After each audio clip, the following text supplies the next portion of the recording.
Mari kita bangkit berdiri Bapak Ibu, kita bersama-sama mengangkat pujian kita dari Kidung Jemaat 355, bait 1 dan 2, Yesus memanggil.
Jemaat yang dikasih Tuhan, kebaktian kita pada hari ini terjadi karena pertolongan kita adalah di dalam nama Tuhan yang menciptakan langit dan bumi.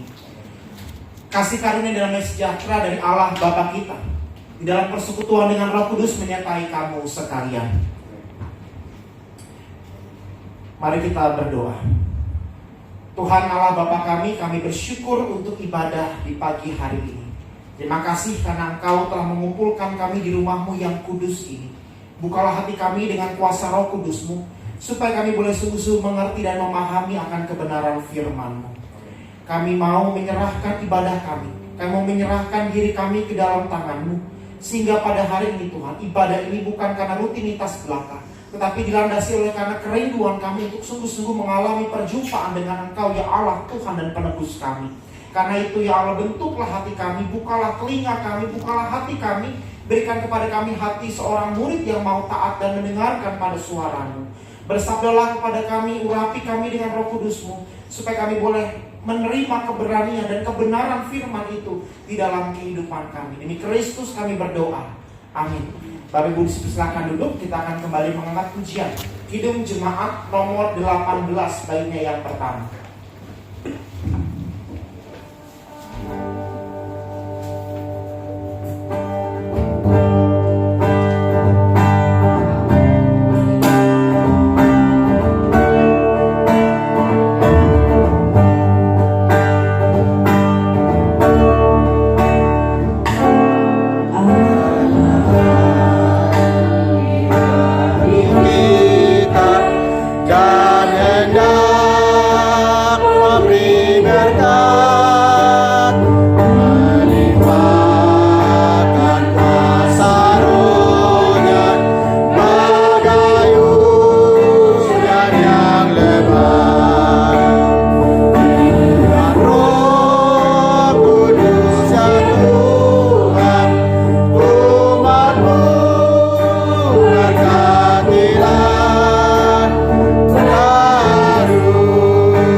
Di hari Minggu Paskah yang ke-6 ini terambil dari Kisah Para Rasul pasal 17 ayat 29 sampai dengan yang ke-31. Kisah Para Rasul 17 ayat 29 sampai 31 berkata demikian. Karena kita berasal dari keturunan Allah, kita tidak boleh berpikir bahwa keadaan ilahi sama seperti emas atau perak atau batu, ciptaan kesenian dan keahlian manusia. Dengan tidak memandang lagi zaman kebodohan, Maka sekarang Allah memberitakan kepada manusia bahwa di mana-mana semua mereka harus bertobat. Karena Ia telah menetapkan suatu hari pada waktu mana Ia dengan adil akan menghakimi dunia oleh seorang yang telah ditentukannya. Sesudah Ia memberikan kepada semua orang suatu bukti tentang hal itu dengan membangkitkan Dia dari antara orang mati. Demikianlah firman Tuhan yang mendasari ibadah kita pada hari ini. Kembali kita mengangkat pujian dari Kidung Jemaat nomor 18, bait yang keempat, Allah hadir bagi kita.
Mengakui segala dosa dan pelanggaran kita kepada Tuhan. Kita berdoa dengan penuh penyesalan ya Bapa, dengan hati yang tertunduk malu, kami menghampiri takhta kemurahan-Mu. Kami menyesali dan kami mengakui akan segala dosa dan pelanggaran yang telah kami perbuat sepanjang minggu ini. Yang kami lakukan melalui tutur kata, pikiran dan perbuatan kami, yang mana itu telah menyakiti hati Tuhan dan juga hati sesama kami. Karena itu ya Kristus, dengan kuasa darah-Mu kami mohon, basuhlah kami, tahirkanlah kami dari segala dosa dan pelanggaran kami. Ya Roh Kudus, berikanlah kepada kami hati yang baru, hati yang mau senantiasa taat dan mendengarkan kepada firman-Mu. Tolonglah kami sepanjang hidup kami, supaya kami berani untuk terus melakukan apa yang benar, apa yang Kau kehendaki di dalam kehidupan setiap kami. Buatlah supaya jalan kami tidak seret. Tolonglah kami untuk senantiasa hidup di dalam kebenaran firman-Mu. Ya Roh Kudus, mampukan kami, dan tolonglah kami senantiasa untuk menjadi pelaku-pelaku firman-Mu. Ya Kristus, dengarkanlah doa pengakuan dosa kami ini. Sebab doa ini kami naikkan hanya di dalam nama-Mu, Tuhan dan Penebus kami, yang telah mencurahkan darah-Mu di atas kayu salib demi keselamatan kami. Kami naikkan doa pengakuan dosa kami ini. Amin. Kita nyanyikan lagu penyesalan kita, sejauh timur dari barat.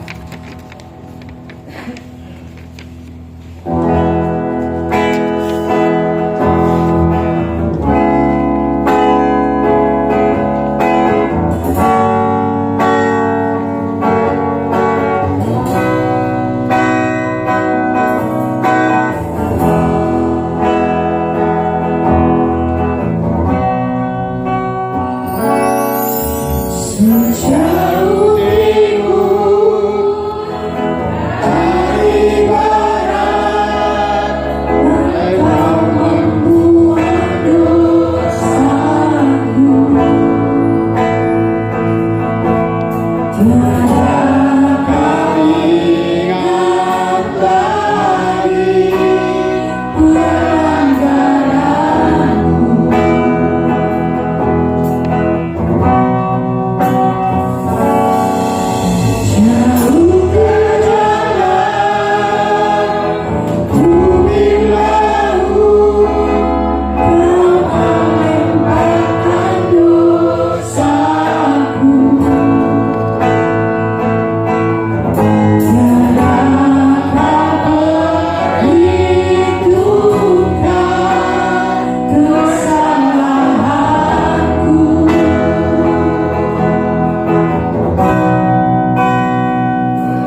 dosa dan pelanggarannya di hadapan Tuhan.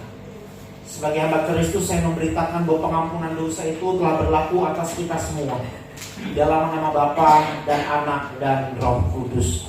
Karena itu dengarkanlah firman Tuhan yang menjadi berita anugerah sekaligus hukum Tuhan bagi kita. Sebagaimana dituliskan dalam 1 Petrus pasalnya yang ketiga, ayat 13 sampai yang ke-18. 1 Petrus pasal 3 ayat 13 sampai 18 berbunyi demikian. Dan siapakah yang akan berbuat jahat terhadap kamu jika kamu rajin berbuat baik? Tetapi sekalipun kamu harus menderita juga karena kebenaran, kamu akan berbahagia.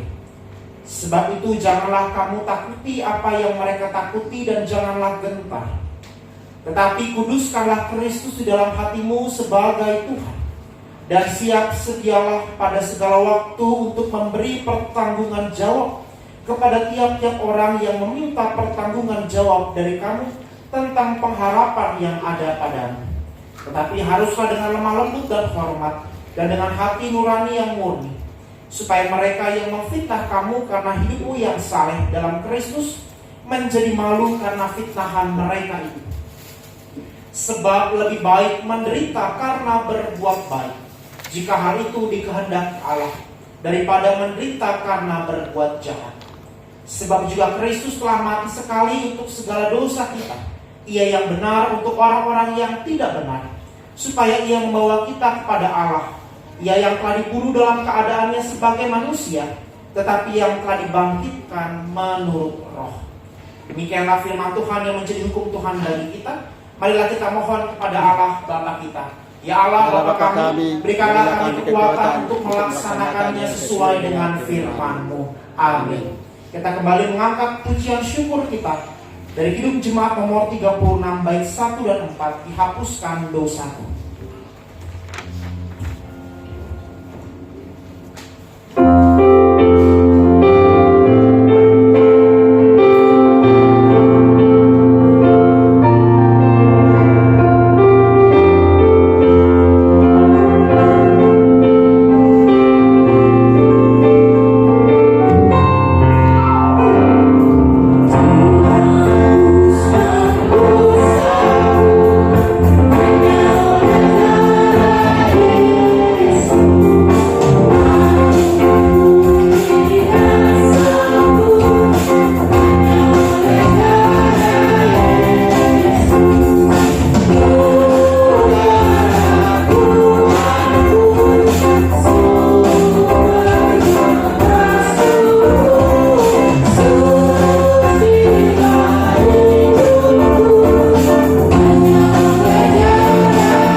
Gereja Presbyterian Indonesia Rawamangun.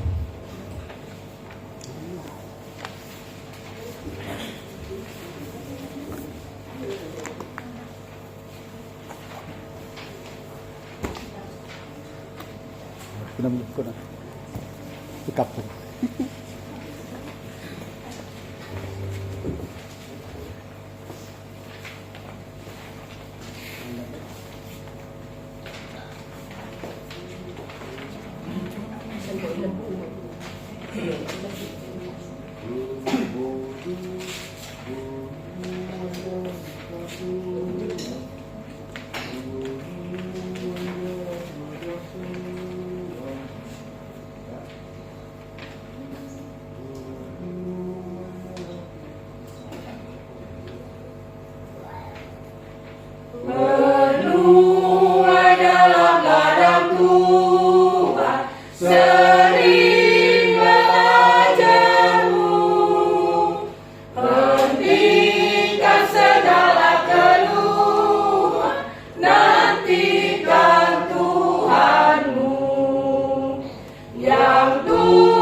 Terima kasih untuk persembahan pujian yang disampaikan oleh KUR Gereja Presbyterian Jemaat Rawabadu. Beberapa pokok warta jemaat. Yang pertama, kebaktian sekolah minggu dilaksanakan setiap pagi pukul 8 di gereja ini. Bapak Ibu yang mempunyai putra-putri usia sekolah minggu sampai dengan remaja, dimohon untuk membawa anak-anaknya pada kebaktian sekolah minggu di pukul 8 pagi di tempat ini. Kebaktian sore pukul 4 sore tetap dilaksanakan di gedung gereja Pondok Lapa. Bapak Ibu dipersilakan hadir untuk kebaktian sore, kebaktian kedua di gedung gereja Pondok Lapa. Latihan KUR dilaksanakan setiap hari Sabtu pukul 7 di tempat yang akan diinformasikan melalui grup WhatsApp KUR gabungan. Bapak Ibu yang mempunyai kerinduan untuk melayani Tuhan melalui KUR dipersilakan untuk hadir pada hari Sabtu pukul 7 yang waktu dan tempatnya akan diinformasikan melalui grup WhatsApp. Kebaktian rumah tangga akan dilaksanakan pada hari Rabu tanggal 17 Mei 2023 pukul 8 malam di rumah keluarga Sianipar. Pada kebaktian rumah tangga, pengkhotbah akan dilayani oleh Penatua Edward Tandiangan, angkat pujian oleh Penatua Junida Nenggolan, dan doa syafaat oleh Bapak Guru Injil B. Marpau. Dimohon untuk kehadiran jemaat pada kebaktian rumah tangga pada hari Rabu tanggal 17 Mei pukul 8 malam mendatang. Yang kedua, pokok-pokok doa syafaat. Yang pertama, kita berdoa bagi bangsa dan negara, terkhusus pada pemerintahan kita supaya mereka diberikan hikmat dan kebijaksanaan oleh Tuhan Yesus di dalam melaksanakan tugas dan tanggung jawab politik mereka bagi seluruh masyarakat Indonesia. Yang kedua, kita mendukung untuk rencana pemerintah memindahkan ibu kota kita ke ibu kota negara yang baru di Kalimantan. Biarlah rencana ini membawa damai sejahtera bagi negara kita. Yang ketiga, kita berdoa bagi situasi pandemi COVID yang akhir-akhir ini kembali naik. Kita berdoa supaya kita semua diberikan kesehatan, para tenaga medis juga diberikan kekuatan oleh Tuhan supaya pandemi COVID-19, khususnya virus COVID-19, boleh segera berhenti penyebarannya. Yang terakhir, kita berdoa bagi gereja kita di Rawabadu, khususnya untuk pengembangan pelayanan dan pemberdayaan bagi anggota jemaat. Dan yang terakhir, kita berdoa bagi kerjasama antara gereja Presbyterian bersama dengan gereja HKBP Pondok Lapa untuk ibadah bersama di gereja Pondok Lapa, supaya kerjasama ini boleh berlangsung dengan baik dan membawa berkat bagi kedua gereja yang saling mendukung di dalam Tuhan. Demikian warta jemaat kita untuk hari Minggu ini. Kita akan mengikrarkan pengakuan iman percaya kita. Kita akan bangkit berdiri, tapi sebelum itu kita akan pujian dari Kidung Jemaat 375, baitnya yang pertama.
sambil mengingat pada janji baptisan kita, bersama-sama dengan seluruh orang percaya di sepanjang segala abad dan tempat, kita mengikrarkan pengakuan iman kita. Maka hendaklah dengan hati dan mulut kita mengaku, aku percaya kepada Allah, Bapa yang Maha Kuasa, Khalik langit dan bumi, dan kepada Yesus Kristus, anaknya yang tunggal Tuhan kita, yang dikandung daripada Roh Kudus, lahir dari anak darah Maria, yang menderita sengsara di bawah pemerintahan Pontius Pilatus, disalibkan, mati dan dikuburkan, turun ke dalam kerajaan maut, pada hari yang ketiga bangkit pula dari antara orang mati, naik ke surga, duduk di sebelah kanan Allah, Bapa yang Maha Kuasa, dan dari sana Ia akan datang untuk menghakimi orang yang hidup dan yang mati. Aku percaya kepada Roh Kudus, gereja yang kudus dan am, persekutuan orang kudus, pengampunan dosa, kebangkitan daging, dan hidup yang kekal. Amin. Dengan tetap bangkit berdiri, kita akan menyambut firman Tuhan. Kita angkat pujian Kidung Jemaat 457 bait 1 dan 5.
kesempatan menikmati hari yang baru. Terima kasih buat setiap anugerah dan berkat yang Tuhan beri. Biarlah hari ini kami boleh melihat kebaikan dan demi kebaikan Tuhan yang selalu memberkati kami. Terima kasih buat setiap apa yang Tuhan beri bagi kami. Sebentar kami akan dengar firman Tuhan. Kami siapkan hati kami seperti tanah yang baik. Ketika ditabur dengan benih kabar baik itu, dia akan bertumbuh menjadi rema dalam kehidupan kami ya Tuhan. Urapi hamba secara khusus. Biarlah setiap perkataan yang keluar dari perkataanku bukan kehendak pribadi manusia, tapi biarlah Bapa berbicaralah atas kami melalui firman-Mu.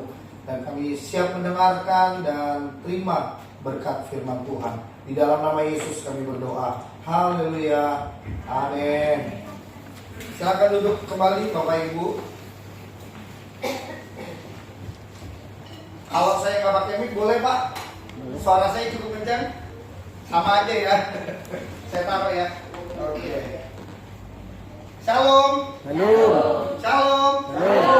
Apa kabar? Baik, luar biasa. Baik, puji Tuhan, haleluya. Saya senang boleh berjumpa bersama dengan saudara, Bapak Ibu, saudara sekalian di tempat ini. Terima kasih buat Pak Gembala yang telah memberikan kesempatan di tempat ini boleh menyampaikan kabar baik firman Tuhan. Perkenalan sedikit boleh? Boleh. Bapak Ibu, tak kenal maka tak sayang katanya ya. Mantap. Oke, saya Pendeta Gideon Pramono. Kalau udah kata Pramono pasti orang Jawa ya. Ya, puji Tuhan. Istri saya orang Batak atau Medan, Bapak Ibu. Dia baru nenggolan, Borneng. Ya, puji Tuhan. Salam Borneng. Haleluya. Puji Tuhan. Ya, Bornengnya Batu Ara ya, yang saya tahu ya. Puji Tuhan, kebetulan saya juga mengembalai di daerah Bekasi Utara, Bapak Ibu. Saya gembala di sana. Dan puji Tuhan, istri saya nggak bisa ikut ke tempat ini karena beliau yang akan mengcover saya di sana. Puji Tuhan, ada salam dari istri saya tadi WA, salam kepada Pak Gembala dan seluruh jemaat di tempat ini. Puji Tuhan, sedikit aja ya. Perkenalannya, tak kenalan terus nggak hot-hot lah ya. Ya, saya punya satu istri, dua anak, sepasang persis. Satu laki-laki Ucok, satu butet ya. Jadi semuanya udah Tuhan kasih lengkap, selengkap-lengkapnya. Puji Tuhan, hari ini saya akan membawakan sebuah firman yang luar biasa menurut saya. Karena apa? Yesus kita sudah mati dan dia udah bangkit buat kita. Kalau dia udah bangkit, artinya dia membuktikan kekuasaannya dalam kehidupan kita. Saya kasih tema hari ini bagi kita semua adalah bangkit dan jadilah pemenang. Amin. Kenapa kita harus bangkit? Karena Yesus kita udah bangkit. Dia udah buktiin kebesarannya. Dia udah buktiin bahwa dia Tuhan yang menciptakan langit dan bumi dan dia berkuasa atas langit dan bumi. Amin. Haleluya. Temanya apa? Bangkit jadilah pemenang. Mari kita buka Roma pasal yang ke-8 ayat yang ke-37. Saya biasa khotbah naik turun nih Pak. Turun mimbar. Karena kalau berdiri kayaknya kurang asik gitu ya. Haleluya. Roma 8 ayat yang ke-37 sudah di sana Bapak Ibu Saudara sekalian. Firman sederhana tetapi firman ini sangat luar biasa. Roma 8:37 berkata demikian, tetapi dalam semuanya itu kita lebih daripada orang-orang yang menang oleh Dia yang telah mengasihi kita. Tetapi dalam semuanya Bapak Ibu, kita lebih daripada orang-orang yang menang oleh Dia yang telah mengasihi kita. Dalam Filipi 3 ayat 12-14 Rasul Paulus menceritakan bagaimana seorang pemenang yang sesungguhnya yang diharapkan. Nanti kita akan bahas dalam Filipi pasal yang ke-3 Bapak Ibu. Hari ini kata pemenang yang diambil dalam firman Tuhan itu dari kata bahasa Yunani yang diambil dari kata nikon, bukan kamera ya. Kamera nikon bukan. Tetapi nikon yang artinya adalah orang yang telah menerima kemenangan dan tinggal dalam kemenangan. Orang yang sudah menerima kemenangan dan tinggal di dalam kemenangan. Bapak Ibu sudah menang? Amin.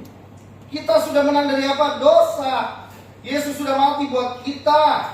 Yesus sudah bangkit buat kita. Sebab itu kita sudah menang. Bapak Ibu Saudara sekalian, saya jadi pendeta tuh gak mau. Sama sekali saya gak mau. Kenapa? Mama saya dilahirkan bukan dari orang Kristen. Dia dari kaum Kedah. Oh, dilahirkan gak apa-apa ya Pak. Ya bukan dari orang percaya. Tetapi papa saya juga bukan orang percaya. Dari Bangka Belitung, Chinese. Gengnya Ahok ya katanya. Enggak juga ya Bapak Ibu. Ahok Belitung, papa saya Bangka. Jadi dilahirkan bukan dari orang yang benar-benar mengenal tentang Tuhan.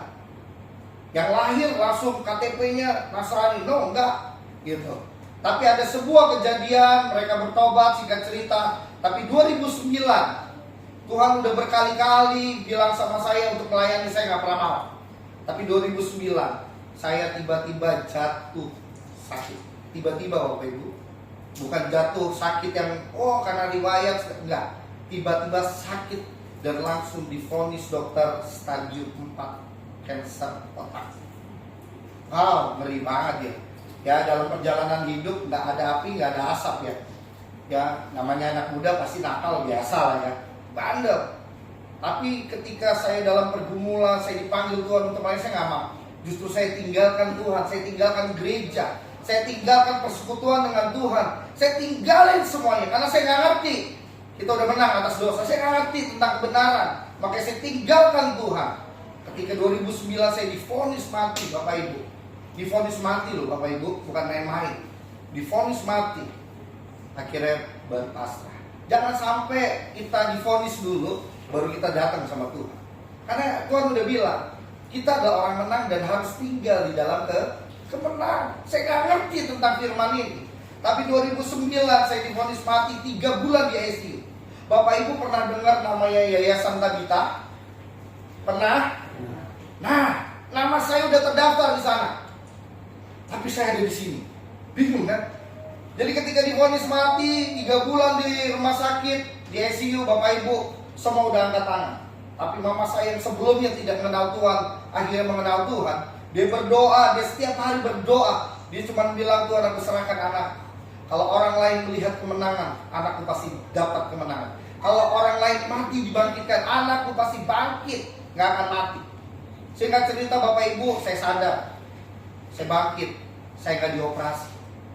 Singkat cerita saya terima mujizat. Dari situlah saya menerima kemenangan. Dari situlah saya memutuskan untuk melayani Tuhan. 2009 saya melayani Tuhan. Masih baru ya Bapak Ibu ya, masih sangat segar. Baru sekitar berapa? 14 tahun saya melayani.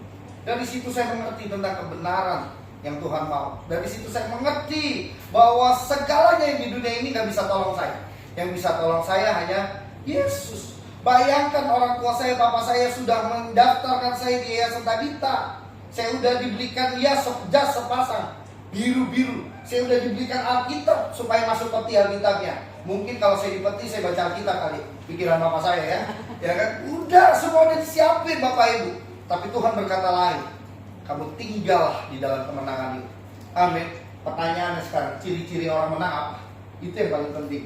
Saya menyampaikan firman ini bukan berdasarkan pengalaman hidup, tetapi saya mengerti kebenaran. Setelah saya bertobat, saya sekolah Alkitab, sampai saya lulus, selesai di S2 Bapak Ibu, puji Tuhan. Pak Gembala juga sini S2 ya Pak ya. Tapi kalau kita ngomong parakletos pusing ya Pak ya. Ya kan? Kita ngomong simpel-simpel aja. Ciri-ciri orang yang menang Bapak Ibu, kita adalah orang yang sudah bangkit bersama Kristus dan kita pasti jadi orang yang menang. Amin. Ciri-ciri orang yang menang. Mari buka Filipi pasal yang ketiga ayat yang ke-12. Demikianlah firman Tuhan, Filipi pasal yang ketiga ayat yang ke-12. Bukan seolah-olah aku telah memperoleh hal ini atau telah sempurna, melainkan aku mengejarnya kalau aku dapat juga menangkapnya, karena aku pun telah ditangkap oleh Kristus Yesus. Rasul Paulus lagi cerita, ketika dia di dalam keadaan yang gak enak, dia masih bilang Yesus tangkap dia.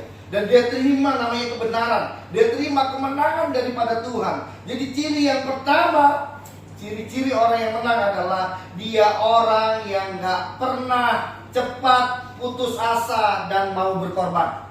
Amin. Orang yang menang adalah orang yang gak mudah putus asa. Dia akan terus berjuang dalam hidupnya. Kalau hari ini kita jadi orang percaya, masih gampang sakit hati, baperan, aduh, saya cuma bisa bilang, no, jangan. Karena kita bilang orang yang menang cirinya adalah tidak mudah putus asa. Dan dia mau bayar harga. Amin. Amin. Pak, Bu, saya ini jadi gembala, saya selalu ngomong sama jemaat, sama diaken saya. Kalau boleh saya tukeran posisi, saya tuker. Jadi gembala tuh nggak gampang. Boleh tanya Pak Gembala di sini. Nggak mudah. Jam 11 malam telepon, Pak, anak saya sakit di rumah sakit, kondisi yang kritis, berangkat. Ya, Nina tahu saya juga masih kerja, bukan hal yang mudah. Saya juga masih kerja sekuler, Bapak Ibu. Bukan hal yang mudah.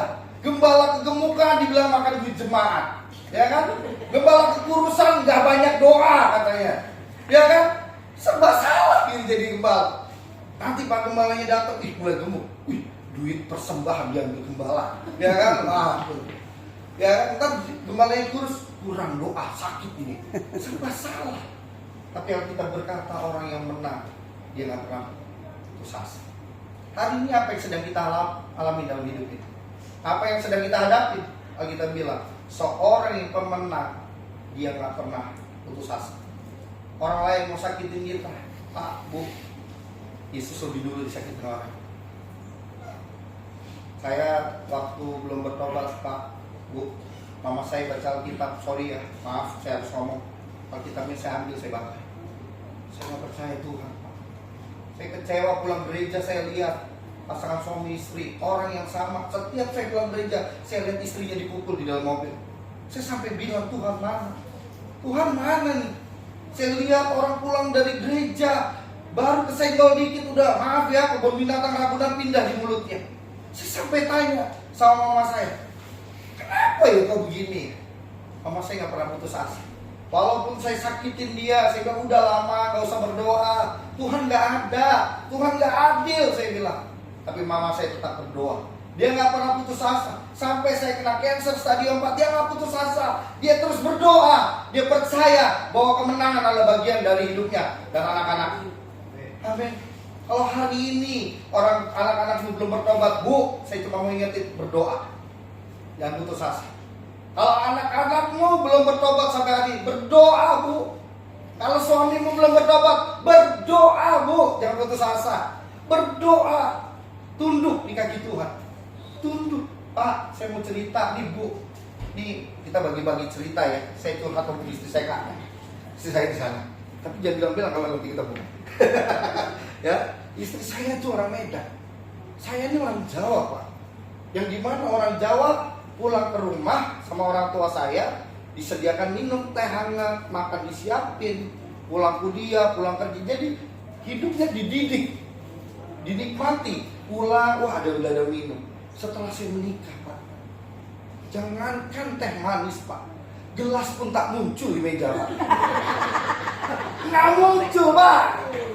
Wah, saya bilang Tuhan, saya bertobat nih. Saya cari Tuhan aja sama Tuhan.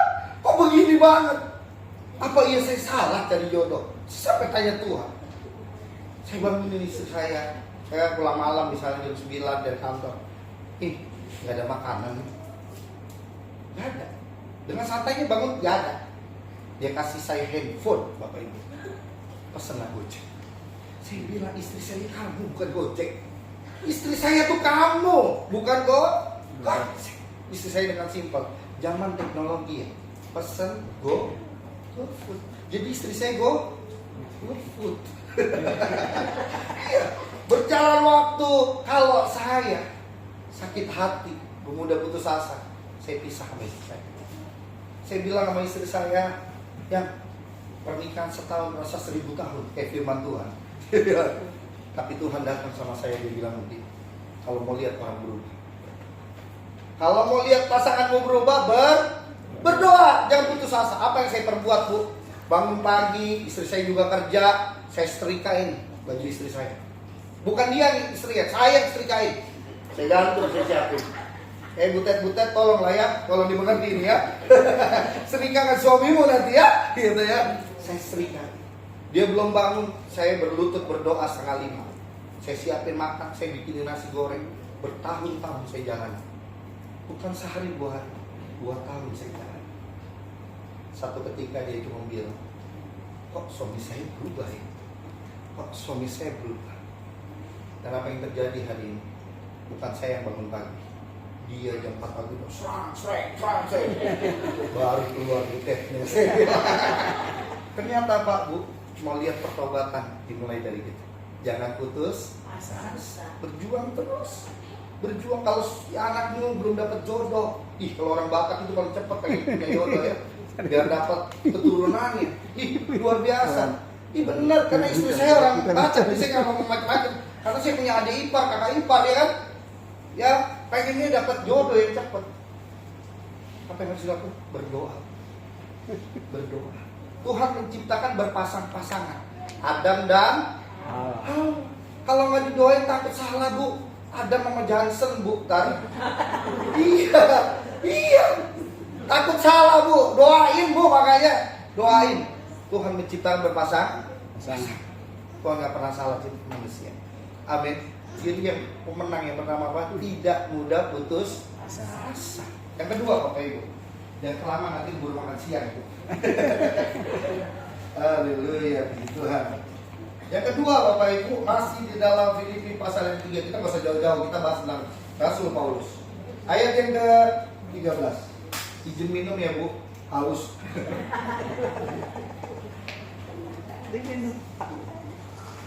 Ayat yang ke-13 dari Filipi pasal yang 3. Demikianlah firman Tuhan. Saudara-saudara, aku sendiri tidak menganggap bahwa aku telah menangkapnya, Tetapi ini aku lakukan, perhatikan kata Rasul Paulus. Aku melupakan apa yang telah di belakangku dan mengarahkan diri kepada apa yang ada di depanku. Yang kedua Bapak Ibu, ternyata ciri seorang pemenang adalah orang yang tidak pernah melihat hari yang belakang dan harus melupakan apa yang ada di belakang. Ciri orang pemenang nggak inget-inget kesalahan. Ciri orang yang menang nggak mau lihat ke belakang lagi, lihat ke depan. Bu, saya mau kasih tahu. Ini cerita saya aja nih, jangan orang lain ya. Saya nih, kadang-kadang saya bingung sama perempuan. Laki-laki sepertinya kayak harus belajar ilmu telepati, Pak. Iya, cenayang itu harus tahu isi hati perempuan. Saya pernah, Bu. Saya kalau Sabtu kadang-kadang habis doa pagi, menara doa jam 5 pagi di gereja, saya suka ajak istri anak saya lari pagi. Saya tinggal di Sumereka, Bekasi. Lari pagi.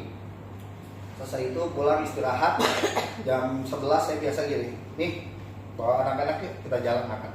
Saya selalu sediakan waktu Sabtu itu buat keluarga. Jadi saya jalan, tiba-tiba saya belok ke rumah makan. Karena perut udah lapar, kantong tengah udah bunyi ya, udah gitu kan, kamu perutnya kan udah manggil-manggil nasi kan gitu ya. Saya belok, saya makan, istri saya diam aja. Sampai rumah mukanya nggak jelas, kayak bete banget mukanya. Saya bilang, ya kamu kenapa sih hari ini kayaknya diajak jalan nggak kayak biasa ya? Dia pikirnya sendiri, loh saya nanya suruh mikir juga. Ternyata Bapak Ibu, saya diamin, saya nggak mau mikir, aku sih lah besok pelayanan. 3 bulan kemudian saya pergi sama dia, Toto bilang belok sini, saya gini, enggak, saya belok. Saya lagi pengen makan ini. Kamu ingat 3 bulan lalu saya pengen makan, kamu main belok. Sekarang saya lakukan yang sama. Kamu main makan, saya belokin. Jadi ternyata perempuan itu menyimpan, Bapak Ibu, menyimpan. Ternyata 3 bulan lalu saya suruh mikirin ya, mikirin makan, saya bingung kan ya. Ternyata perempuan itu suka simpen. Pak, kita nih harus belajar pengertian, Pak. Bu, jujurlah sama hati kita. Amin. Amin. Jangan karena sepele kita jadi ribut. Saya bilang sama istri saya, besok-besok kalau ada sesuatu ngomong. Supaya apa? Selesai di hari itu. Lu bayangkan 3 bulan kemudian saya dilakuin yang sama. Saya bilang, saya bukan cenayang, saya pendeta loh ya. Saya gembala, mana mikirin apa perasaan dan hati orang. Saya bilang, masa gara-gara makanan saya harus pikirin? Saya bilang, pikir aja sendiri. Kan perempuan suka gitu ya, pikir aja sendiri, pikir aja sendiri. Kita mikir apa ya, bingung ya, padahal cuma makan. Paulus bilang, orang yang menang lupa yang bilang. Bu, kalau suamimu pernah nyakitinmu, jangan diingetin kata-katanya. Bu, kalau ada orang lain melukai hatimu, lupain. Pak, kalau istrimu, maaf ya, cerewet kali, itu udah karunia, Pak. Udah karunia yang Tuhan beri. Kalau perempuan gak cerewet, bingung saya, Pak.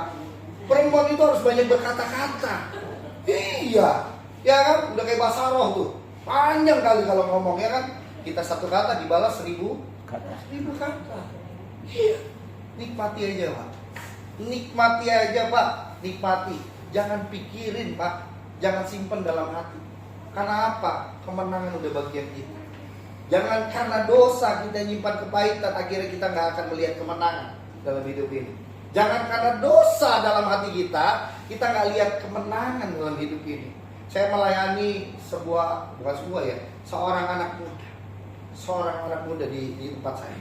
Saya ketika mengganti mertua saya, sebelumnya gembala, saya menggantikan beliau almarhum di bulan November lalu. Jadi saya baru menggantikan beliau. Ya, mertua saya yang laki-laki juga punya pelayanan, jadi saya menggantikan mertua saya yang perempuan. Ketika saya masuk di dalam komunitas youth di gereja saya duduk di sana, saya cuma bilang ini, coba anak youth ngomong. Pertama ibadah saya cuma lihat kok 5 orang ibadah. Gereja segini besar kok cuma 5. Kalau hari Minggu saya lihat ibadah raya penuh sekali nih anak muda. Tapi kenapa youth nggak ada? Saya kasih buka ruang untuk mereka bicara, ngomong. Tiba-tiba Pak Gembala, saya mau bicara tapi jangan di sini, di ruang gembala. Oke, saya ajak ngomong. Kenapa youth nggak bisa berkembang? Jadi ketua youth ngomong sama saya begini, Pak, kita mau ngapa-ngapain nggak diizinin. Kita mau buat retret, duitnya dari mana? Gereja nanti kita gereja terus. Youth mana bisa bikin retret segala macam. Pak, kita mau buat begini. Akhirnya mereka simpan di dalam hati mereka. Akhirnya itu tidak berkembang. Akhirnya saya putuskan ketika itu, oke, mau bikin apa?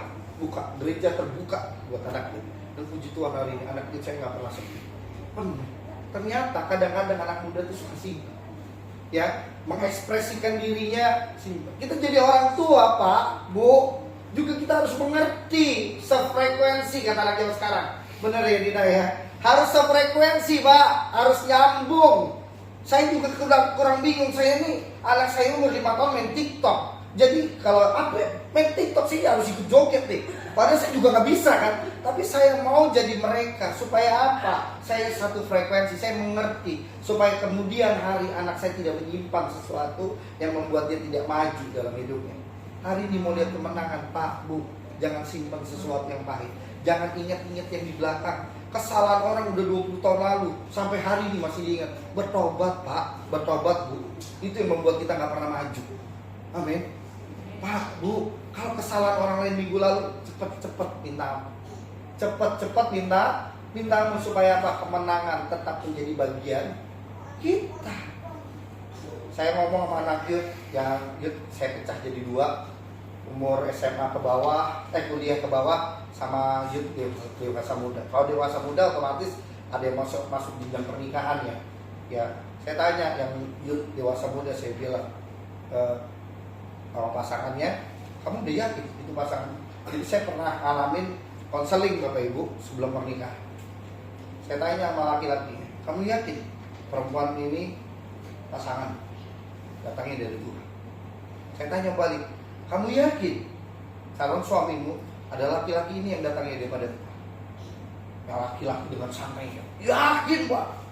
Oke, kalau yakin, saya tanya sama perempuannya, saya tanya sekali lagi, apakah kamu yakin? Baru mau cerita, iya Pak, saya pernah diselingkuhin Pak, saya pernah dibuka. Saya bilang, pernikahan kamu mulai dengan kebohongan, dengan kesakitan, kamu sudah menghancurkan rumah tanggamu yang akan datang. Hari ini kamu siap menerima pasanganmu? Nggak bisa Pak. Ya udah, nggak jadi nikah dulu ya, pulang ke rumah, berdamai dulu, buang semua yang pahit, buang semua yang nggak baik, supaya apa? Perjalananmu diberkati Tuhan, supaya apa? Jalan hidupmu diberkati Tuhan, makin lihat menang. Hari ini masih simpan kepahitan, Pak, Bu, anak muda, buang jauh-jauh, buang yang di belakang, kita lihat yang ke depan. Ada Yesus bersama dengan kita. Amin. Kita adalah orang-orang yang menang. Yang ketiga, yang terakhir. Yang terakhir, kalau terakhir senang nih. Haleluya. Biasanya Jakarta Timur tuh banyak lapo ya Pak ya. Kita Tuhan. Ciri seorang pemenang yang ketiga, ayat yang ke-14 dari Filipi pasal yang ketiga. Dan berlari-lari kepada tujuan untuk memperoleh hadiah, yaitu panggilan sorga dari Allah dalam Kristus Yesus. Yang ketiga Bapak Ibu, ciri seorang pemenang adalah dia orang yang fokus kepada tujuannya. Tujuannya adalah akhir, finish, garis akhir. Tujuan kehidupan kita adalah sorga. Tujuan kemenangan kita adalah memiliki rumah di sorga. Tujuan hidup kita terakhir apa? Sorga. Kalau kita mau kaya, kita diberkati, itu sudah bagian kita di dunia. Tuhan pasti berkati kok. Tuhan pasti buat kita diberkati. Yang kalau kita hari ini gak diberkati, yang kita harus tanya diri kita, buang dulu yang pahit, buang dulu segala dosa. Saya percaya diberkati. Amin. Tapi yang ketiga, ciri seorang pemenang, dia fokus kepada panggilannya, yaitu kerajaan sorga. Kemenangan kita adalah kerajaan sorga.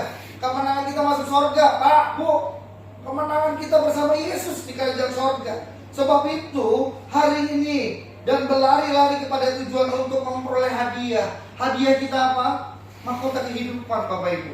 Jadi ciri yang ketiga, orang yang melihat dalam hidupnya, melihat kemenangan, dia orang yang hidupnya fokus kepada Tuhan. Orang gampang sederhananya gini, nggak mau jauh-jauh dari Tuhan. Orang yang melihat hidupnya dalam kemenangan, orang yang hidupnya tidak mau jauh-jauh dari Tuhan. Akulah pokok anggur yang benar, dan Bapakkulah pengusahanya. Ranting-ranting yang berbuah harus melekat kepada pokok anggur. Yohanes 15 bilang begitu. Jadi kita di ranting harus melekat. Fokus kita adalah Tuhan. Jangan jauh-jauh Pak. Jangan jauh-jauh Bu, anak muda, dari Tuhan.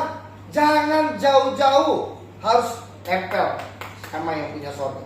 Ibu, Pak mau diberkati, nempel sama yang kasih berkat. Pak, Bu, mau hidupmu berubah, hidupmu melihat kemenangan dalam hidupmu, nempel sama yang memberi kemenangan. Itu Yesus. Hari ini kenapa keadaan kita, masalah yang sedang apa yang kita ada. Tapi sebagai hamba Tuhan saya ini nempel Pak sama yang punya sorga. Supaya apa? Kita masuk dalam kerajaan sorga. Amin. Sederhananya begini, saya punya seorang anak. Kalau dia pengen sesuatu, dia datang ke tetangga atau ke bapaknya atau ke ibu, ke orang tuanya pasti. Karena dia tahu yang akan memberikan hadiahnya adalah orang tua. Gak mungkin orang tua tetangga ngasih hadiah anak saya. Tiba-tiba anak saya keluar, Om, saya mau sepeda. Gak mungkin. Om, saya udah belajar loh, ranking 1 loh Om. Mau sepeda ya Om? Emang orang tua tetangga akan kasih? Enggak. Yang kasih adalah kita sebagai orang tua. Makanya anak saya, saya ranking 1 loh. Saya pinter loh. Saya berhasil loh. Aku mau sepeda. Bapaknya kasih enggak? Karena dia tahu yang pasti kasih adalah Bapak. Kalau kita mau lihat kemenangan, yang punya kemenangan adalah Yesus. Minta menempel sama yang punya surga. Ada lagu begini Bapak Ibu. Ku percaya Kau Tuhan yang tak pernah gagal, menjadikanku lebih dari pemenang. Ku percaya Kau Tuhan yang tak pernah gagal, menepati janji-janjimu. Kita tahu Tuhan gak pernah gagal satu janji. Sebab itu mulai kemenangan nempel sama yang punya sorga, nempel sama siapa yang memberi kemenangan. Amin. Kita harus fokus pada tujuan kita. Tujuan kita adalah bersama Yesus melihat kemenangan. Amin. Kalau hari ini Bapak Ibu sedang sakit, udah berdoa gak sembuh-sembuh, nempel siapa yang menyembuhkan. Amin. Nempel siapa yang cari, yang punya kerajaan sorga. Ibu saya ketika saya tutup firman ini dengan sebuah kesaksian.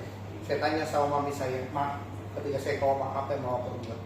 Selama 3 bulan, Mama saya baru lutut di samping ICU. Dia cuma angkat anak, dia cuma bilang, anak pasti sembuh. Kalau Tuhan mati di atas kayu salib. 1 Petrus 4 ayat 24 bilang, oleh bilur-bilur engkau disembuhkan. Itu yang diucapkan 3 bulan Mama saya cuma doa itu. Oleh bilur Yesus anakku sembuh.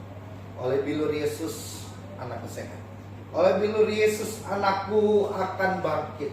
Oleh bilur Yesus anakku akan merdeka. Oleh bilur Yesus anakku akan sembuh. 3 bulan dia berdoa. Karena dia tahu yang menyembuhkan anaknya hanya cancer stadium 4. Secara kedokteran yang mungkin. Secara kedokteran tidak mungkin. Tapi Mama saya tahu ada dokter di atas segala dokter. Tuhan Yesus. Makanya dia berdoa, dia akan dia. Saat dia masuk ke ruang ICU lihat anaknya, karena saya kan habis saya cuma 3, pendarahan terus, pecah pembuluh darah. Jadi dia telinga, hidung tuh keluar darah terus. Jadi kalau keluar harus masuk darah terus transfusi itu selama 3 bulan. Lihat anaknya cuma dari Yesus. 3 bulan, 3 bulan, bukan waktu yang mudah. Jadi seorang ibu lihat seorang anaknya terbaring 3 bulan di rumah sakit, nggak makan, nggak minum, cuma ditransfusi dan infus. Tapi seorang ibu ini, orang tua saya, sembuh oleh bilur Yesus, oleh bilur Yesus. Itu yang dimana, karena dia tahu ada dokter di atas segala dokter. Tujuan dia fokus sama Tuhan, dia percaya bahwa Tuhan sembuh. Dan saya hari ini berdiri karena doa seorang ibu, karena dia percaya bahwa Tuhan sana. Hari ini apa masalah? Langsung fokus itu, fokus kepada tujuan, fokus sama panggilan, fokus nempel sama yang punya kemenangan, nempel sama yang bisa. Amin. Saya simpulkan firman Tuhan hari ini bahwa kemenangan sudah bagian kita, dan kita harus tinggal di dalam kemenangannya. Gimana cirinya orang yang menang? Yang pertama Bapak Ibu tadi, tidak mudah putus asa. Yang kedua apa? Gak boleh ingat-ingat kesalahan, tinggalin dosa, ikut Tuhan. Yang ketiga, nempellah sama yang punya sorga. Fokus sama panggilanmu, fokus dengan kerajaan sorga. Saya percaya Tuhan sanggup mengubahkan kita melihat kemenangan. Tuhan Yesus memberkati. Amin. Saya boleh nyanyi Pak, satu lagu Pak? Boleh nggak izin? Izin? Boleh pemain musik?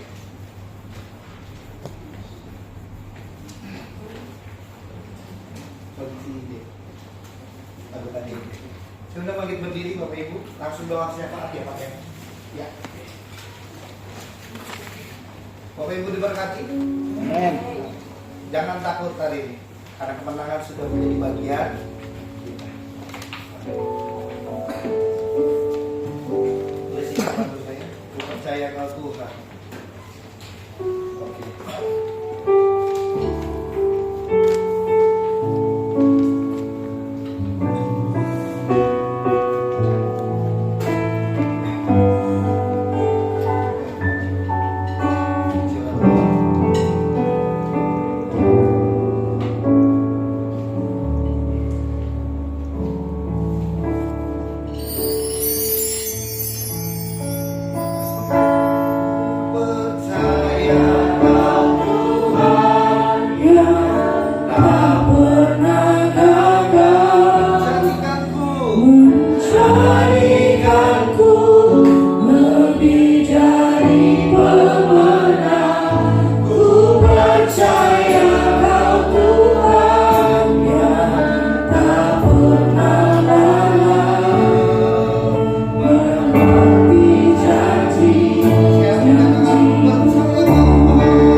Di dalam bahasa Yunani diambil dengan kata nikon, yang arti kau harus tinggal di dalam dia.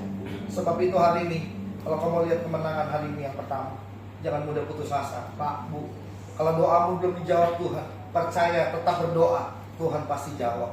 Yang kedua, Bapak, Ibu, Saudara sekalian, tinggalin dosa, lupain yang di belakangmu, lupakan kesalahan orang, lupakan semua yang buruk. Mulai hari yang baru dengan hal yang baik, mulai hari yang baru dengan Tuhan. Yang ketiga, Tuhan ingetin kita hari ini, fokus, melekatlah kepada Tuhan, kau akan melihat kemenangan. Hari ini aku berdoa Tuhan, di depan hamba ada pokok doa. Hamba berdoa Tuhan untuk Bapak Purnama Manur yang sudah dipindahkan ke Mayapada, Kuningan. Sudah 2 bulan koma Tuhan. Aku berdoa Tuhan, kalau Tuhan Yesus menyembuhkanku, Tuhan yang sama sanggup menyembuhkannya. Aku berdoa di dalam 1 Petrus 2:24 berkata, oleh bilur-bilur Yesus sembuh. Aku berdoa dalam nama Yesus. Terima kasih Tuhan, terima kasih. Biarlah mujizat terjadi, pertolongan Tuhan terjadi. Aku juga berdoa Tuhan untuk gembala di tempat ini, Bapak Pendeta Niko. Tuhan berkati hamba-Mu ini Tuhan. Pakai hamba-Mu ini terus semakin dahsyat untuk memenangkan banyak jiwa, untuk membawa jiwa-jiwa datang kepadamu ya Tuhan. Terima kasih Bapa di surga. Aku juga berdoa buat umat-Mu yang hadir. Aku berdoa dalam nama Yesus. Berkati mereka semua. Sembuhkan mereka yang sakit. Pulihkan mereka ya Tuhan. Berkati kehidupan mereka. Biarlah mereka boleh menjadi anak-anak Tuhan yang hidupnya melekat kepada Tuhan. Terima kasih Tuhan. Berkati lingkungan sekitar ini. Biarlah Tuhan memberkati. Biarlah semuanya dalam berkat anugerah Tuhan. Juga aku berdoa Tuhan berkati bangsa negara kami. Tuhan berkati Indonesia. Tuhan semakin banyak orang yang cinta Tuhan. Banyak orang terus berdoa untuk bangsa ini. Bangsa ini adalah bangsa kesayangan Tuhan. Aku percaya Tuhan bangsa ini akan dimenangkan buat kemuliaan nama Tuhan. Terima kasih, berkati seluruh jajaran yang ada. Pemimpin kami Pak Jokowi beserta staf yang ada. Tuhan berkati semua. Bahkan memasuki tahun pemilu 2024. Aku berdoa dalam nama Yesus. Biar ada damailah Indonesia, ada penyertaan Indonesia. Aku berdoa Tuhan tidak ada kerusuhan dalam pemilu. Biarlah pimpinan yang akan terpilih, pemimpin yang takut akan Tuhan, yang nasionalis, yang mendukung umat Tuhan. Aku berdoa dalam nama Yesus. Terima kasih Tuhan, terima kasih Bapa di surga. Aku percaya hamba selesai berbicara dalam firman-Mu, tapi aku percaya bahwa Tuhan Yesus tidak pernah berhenti untuk bersama-sama dengan kami. Sebab itu berkati hidup kami, masa depan kami dalam tangan Tuhan. Terima kasih Tuhan, dalam nama Yesus kami berdoa. Haleluya. Yang diberkati Tuhan sama-sama kata amin. Saya kembalikan kepada Pak Dito.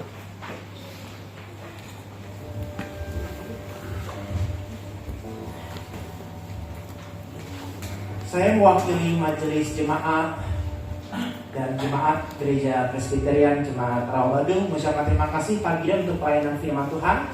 Semoga Tuhan Yesus Kristus senantiasa memberkati Pak Gideon di dalam pelayanan bersama-sama dengan keluarga dan terus dipakai Tuhan menjadi alat bagi kemuliaan namanya.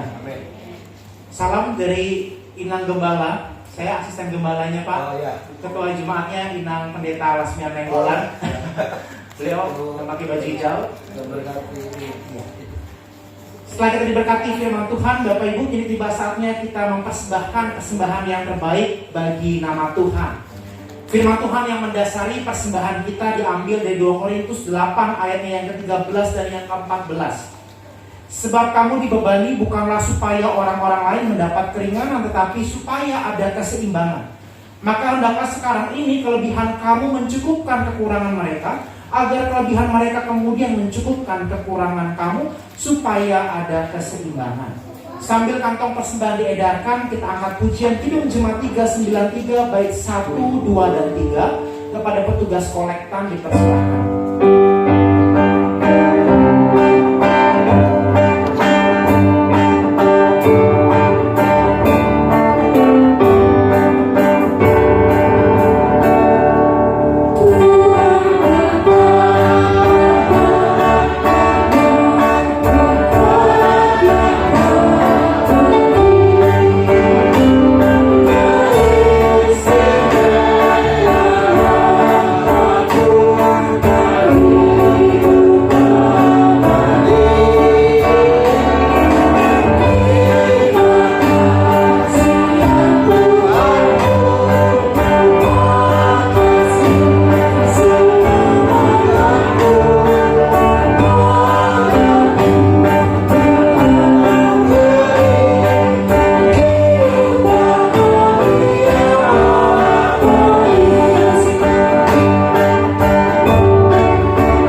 Tuhan, kami telah mengumpulkan apa yang terbaik dari dalam diri kami.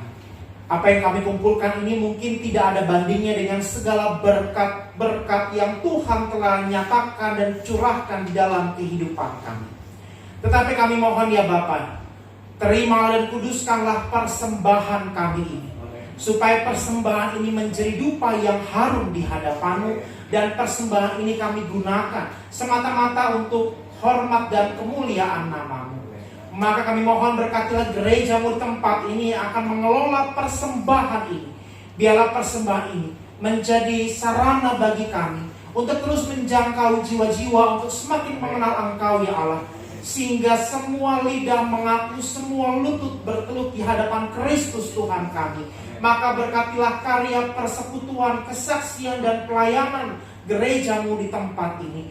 Pakai gereja ini Tuhan menjadi kawan sekerja-Mu untuk terus menghadirkan tanda-tanda kerajaan Allah melalui keadilan, sukacita, damai sejahtera bagi setiap orang yang kami layani, bagi jemaat-Mu, bagi siapapun yang kami jumpai dalam karya pelayanan kami. Berkati kami Tuhan, dan ajarkan kami untuk senantiasa mempersembahkan diri kami sebagai persembahan yang hidup, yang kudus, yang berkenan kepada Allah. Bukan semata-mata kami memberikan barang, tetapi ajarkan kami untuk memberi diri kami untuk dipakai oleh Tuhan, untuk menjadi alat kesaksian di tangan Tuhan. Sehingga persembahan yang keluar dari kami adalah persembahan yang sungguh-sungguh dilandasi dengan ketulusan dan kasih kami kepadamu. Di dalam nama-Mu ya Kristus Tuhan dan penebus kami yang hidup. Amin. Bapak Ibu, dengan tetap bangkit berdiri, kita akhiri ibadah kita. Kidung Jemaat 388 bait 1 dan 3, selamat di tangan Yesus.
Bapa kami yang ada di surga, dikuduskanlah nama-Mu, datanglah kerajaan-Mu, jadilah kehendak-Mu di bumi seperti di surga.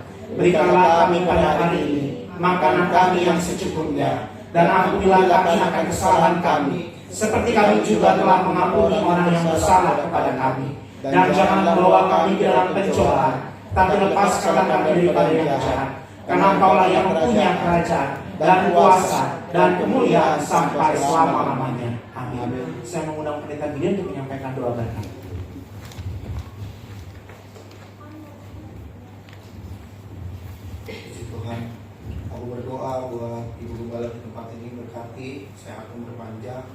anugerah menyertai kehidupan mereka, oleh keluarga besar yang diberkati.